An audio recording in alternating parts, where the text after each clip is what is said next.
मिरजेत माजी महापौर विवेक कांबळे यांच्या घराला पुन्हा भूमापन विभागाची नोटीस. कुटुंबाच्या पाठीशी आरपीआय पक्ष खंबीरपणे उभा.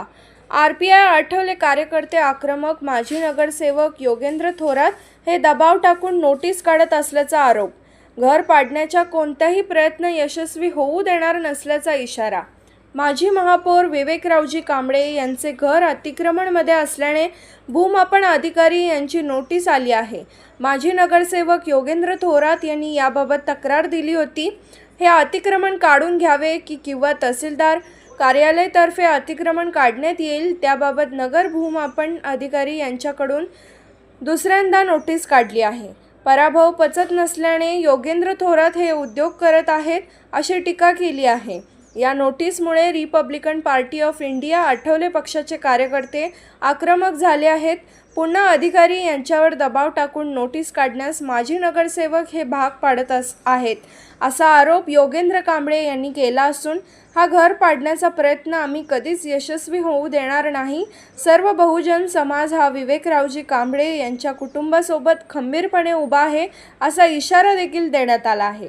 यावेळी मिरज शहर अध्यक्ष अविनाश कांबळे, दिव्यांग आघाडी जिल्हाध्यक्ष योगेंद्र कांबळे, मुस्लिम आघाडीचे अबुभाई कुडचिकार, युवक मिरज शहर अध्यक्ष विक्रांत वाघमारे, मिरज शहर संघटक अभिनव कांबळे, मोहन बजंट्री, प्रणव लोंढे, जब्बार मुजावर, आनंद मोरे यांच्यासह इतर कार्यकर्ते उपस्थित होते.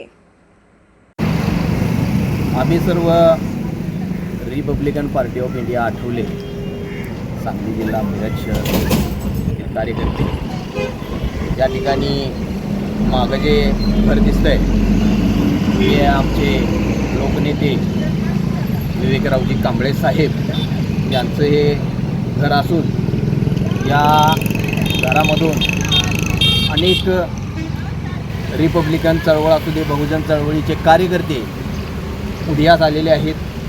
अनेक गोरगरीब जनतेला न्याय देण्याचं काम विवेक कांबळे साहेबांनी या घरामधून केलेलं आहे. आज विवेकरावजी कांबळे साहेब हयातीमध्ये नाहीत, परंतु 2018 साली अपघाताने निवडून आलेल्या नगरसेवकाने सदरचं घर पाडण्याची जंग बांधलेला आहे आणि तो जंग आम्ही कधीही यशस्वी होऊ देणार नाही.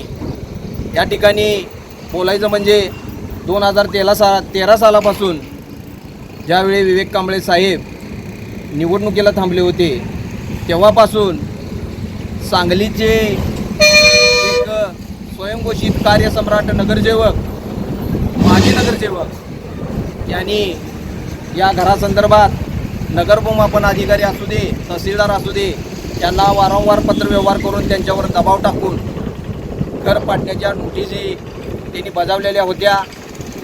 कोर्टामध्ये सदर बाजूचा निकाल हा विवेकरावजी कांबळे साहेब यांच्या बाजूने लागलेला असताना देखील क्रमांक 2ची नोटीस नुकतीच विवेकरावजी कांबळे साहेबांचे सुपुत्र श्वेतपद्म विवेकरावजी कांबळे साहेब यांना देण्यात आलेली आहे.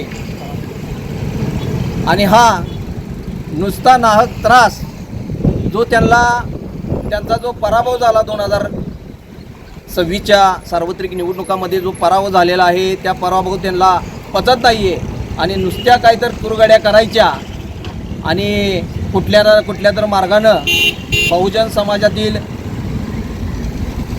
लोकांना त्रास द्यायचा धंदा या लोकांनी सुरू केलेला आहे. हा धंदा त्यांनी त्वरित बंद करावा, कारण श्वेतपद्म विवेकरावजी कांबळे यांच्या पाठीशी समस्त बहुजन समाजाची ताकद त्यांच्या पाठीमागे उभा आहे. या संदर्भात बोलत असताना आम्ही एवढंच सांगतोय की 2026मध्ये ज्या वेळेला विवेकरावजी कांबळे साहेबांच्या पश्चात श्वेतपद्म विवेकरावजी कांबळे यांच्या आई निवडून आल्या, त्यांना देखील या ठिकाणी खोटे आरोप प्रत्यारोप करून कोणती तरी खोटे कागदपत्र सादर करून इकडची कामं तिकडे गेली आणि तिकडची कामं इकडे आली असा जनतेमध्ये गैरसमज पसरवण्याचा काही लोक प्रयत्न करत आहेत.